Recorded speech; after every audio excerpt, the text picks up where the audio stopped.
Bonjour à tous les gens normaux, bienvenue sur M3BQR, la chaîne pour les gens qui ont autre chose dans la vie à faire que de la muscu. Alors, tout d'abord, pour commencer, je vous souhaite à tous une très bonne et heureuse année 2025 avec plein de bonnes choses et de préférence beaucoup de pognon pour pas avoir besoin de travailler et puis être tranquille. Voilà. Donc, aujourd'hui, une vidéo sur le squat et la bonne amplitude au squat. Donc déjà, est-ce qu'il y a une bonne amplitude? Parce qu'on entend toujours, ah ouais, mais ton squat, c'est un huitième de squat, c'est un quart de squat, c'est un demi-squat. Il y a toujours quelqu'un pour vous dire que de toute façon, votre squat, il est pas bon. Le sien sera toujours meilleur que le vôtre. Est-ce qu'il y a vraiment besoin d'une certaine amplitude ou non? Eh bien, dans cette vidéo, nous allons tenter de répondre à cette question. Vous allez voir, je vais vous amener des éléments de réponse. Ce sera à vous ensuite de faire votre choix.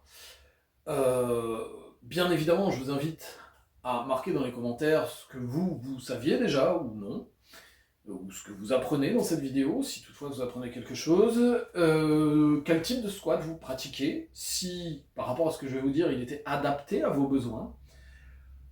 Par contre, faites toujours ça de manière polie et correcte, s'il vous plaît. Et puis, pas la peine de me dire que oui, t'es au squat, de toute façon t'as un gros ventre. On s'en fout, c'est du squat dont on parle. Voilà. Et puis, il y avait les fêtes de Noël, et je suis un bon vivant. Alors, avant de commencer, déjà, on va juste faire un petit rappel de différentes choses. Lorsque vous faites un mouvement, ce mouvement est défini par, bien évidemment, la trajectoire, mais aussi par l'amplitude. L'amplitude, plus vous allez avoir une grande amplitude, et plus le ou les muscles qui sont impliqués dans le mouvement vont être étirés. D'accord? Ensuite, les muscles, entre eux, ne sont pas étirés en même temps ou au même degré d'étirement. D'accord? Donc ça, ce sont des choses importantes à savoir d'entrée de jeu.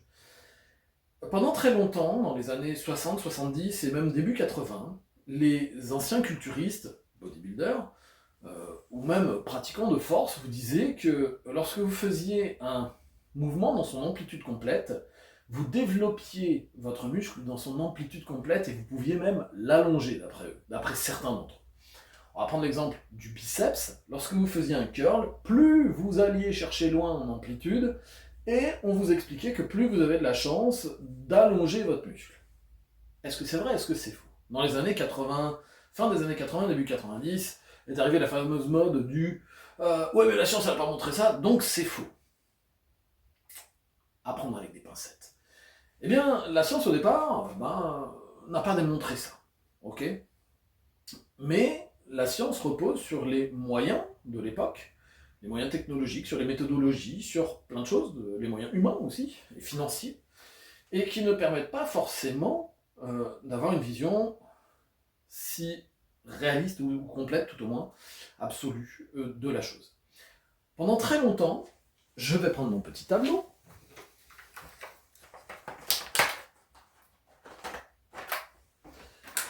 Donc pendant très longtemps, on a cru qu'un muscle, c'était un enchevêtrement, enfin, un ensemble de fibres qui partait, ça c'est le tendon, et une fibre partait du tendon et allait jusqu'à l'autre tendon à l'autre bout. C'est ce que l'on pensait. D'accord? Et auquel cas, peu importe l'amplitude, à partir du moment où les deux tendons, puisque une amplitude de mouvement, mes tendons sont rapprochés,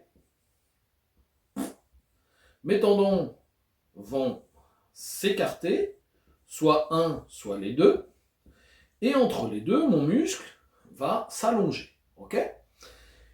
Et comme on pensait qu'une fibre allait d'un tendon à l'autre, c'était illogique de dire que l'amplitude influençait sur la partie du muscle que l'on développait. D'accord?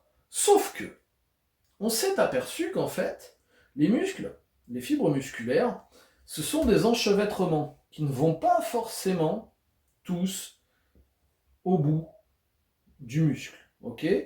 Plein d'enchevêtrements qui sont impliqués les uns dans les autres. Ok?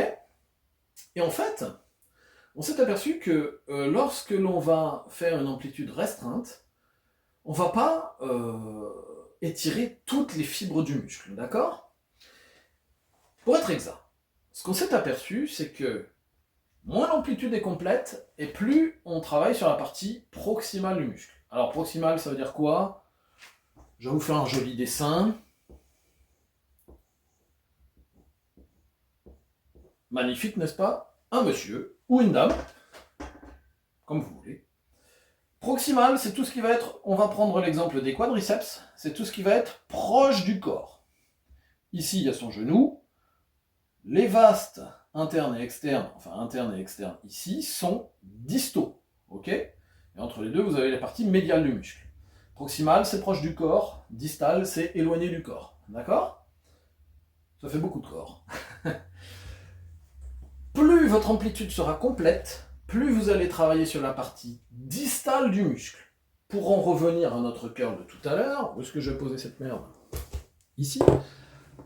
Plus je vais allonger, plus je vais travailler le bas de mon biceps, c'est-à-dire la partie qui est proche du coude, ce qu'on appelle la partie distale, plus éloignée. D'accord? Et effectivement, si cette partie-là se développe, elle donne l'impression d'allonger le muscle. Ça n'est pas vraiment un allongement puisque vous n'allez pas pouvoir gagner dessus le tendon. Mais en la développant, ça donne cette impression-là. Donc avoir une amplitude plus grande vous permet de développer la partie distale du muscle. Revenons à notre squat. Si je fais une amplitude restreinte, je vais donc développer la partie proximale. Donc le grand droit du quadriceps. Et plus je vais descendre, plus je vais étirer mon muscle et plus je vais aller taper sur les vastes internes, externes du muscle. D'accord? Ça nous donne déjà un élément de réponse. Mais comme je vous disais, les muscles ne s'étirent pas tous, lorsqu'ils sont plusieurs dans un mouvement, en même temps.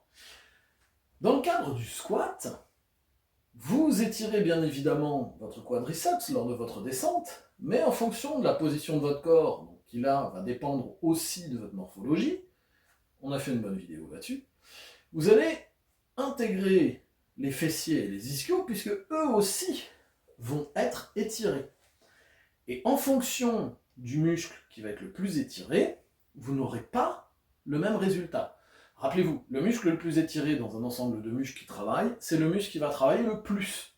Donc plus vous allez étirer les fessiers et les ischios, et plus ils vont prendre de travail sur votre mouvement.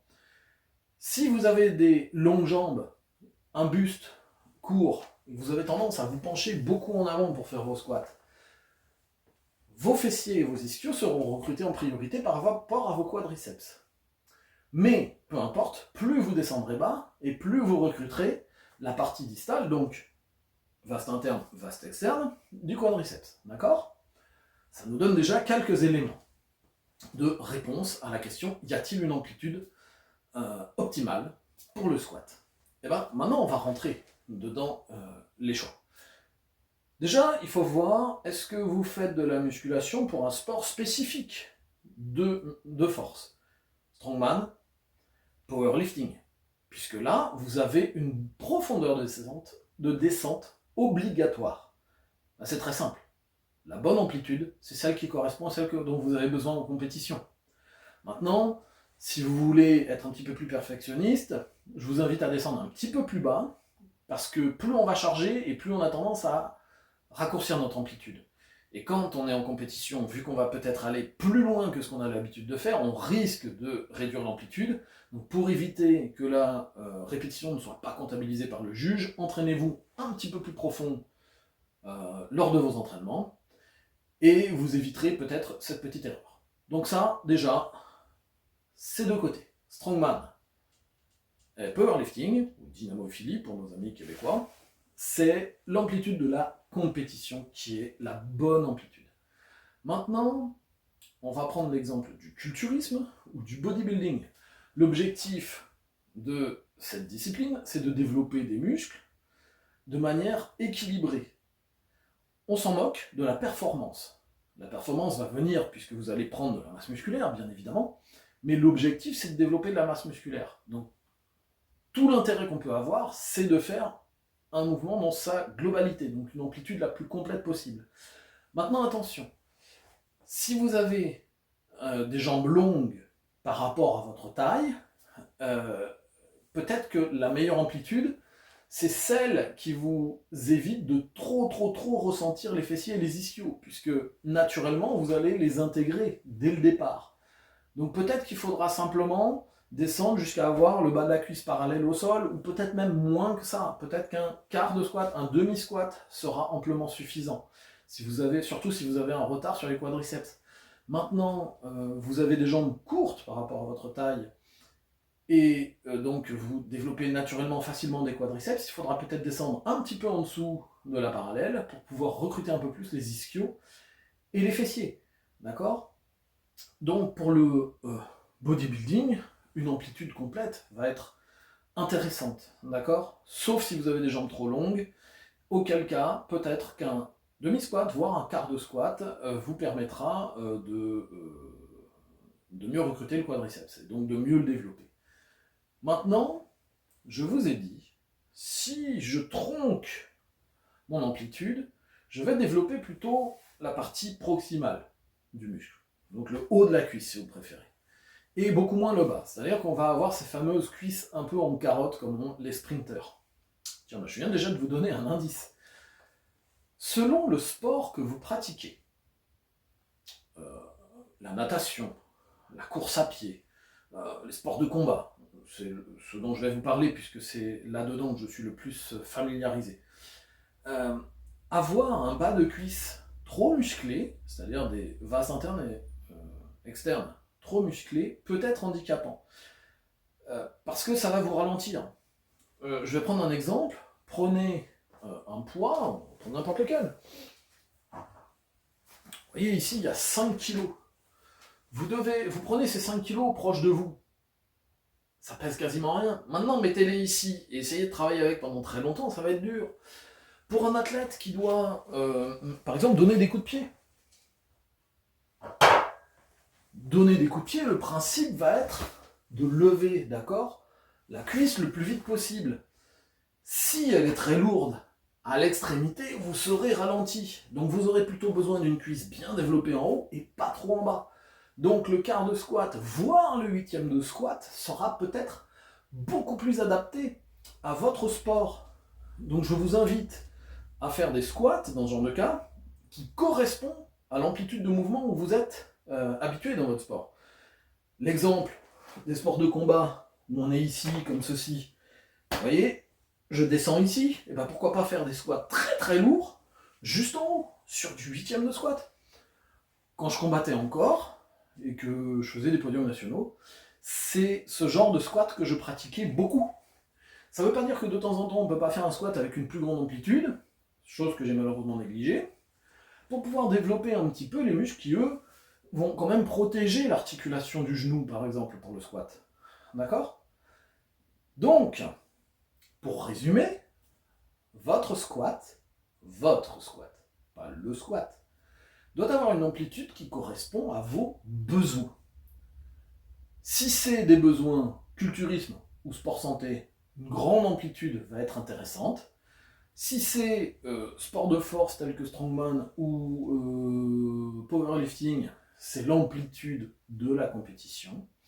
Et si c'est pour préparer des compétitions dans un autre sport, pour pouvoir améliorer vos performances, c'est l'amplitude de ce sport qui est importante.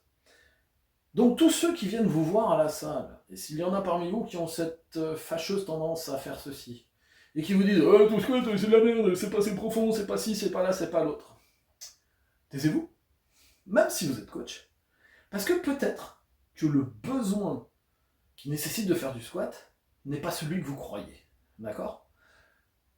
Alors bien sûr, je viens de faire ça pour le squat. On pourrait le faire pour à peu près tous les mouvements.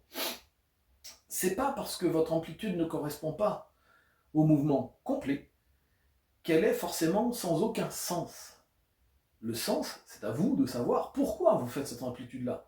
Si vous me dites, je veux faire de la musculation pour prendre de la masse musculaire et je vais faire du quart de squat pour pouvoir lever très lourd, c'est de l'ego lifting et ça n'est pas adapté. Maintenant, si vous me dites, je veux faire de la boxe pour pouvoir avoir des appuis très dynamiques, etc., très puissants, J'ai pas le temps de faire des fentes, des trucs de l'unilatéral, je veux faire absolument que du squat, parce que je veux vraiment... Et vous faites du squat complet, il est pas bon. Ça n'est pas un squat adapté à ce que vous recherchez. Donc voilà, le message de cette vidéo, c'est, peu importe le mouvement, l'amplitude correcte est celle dont vous avez besoin. C'est tout.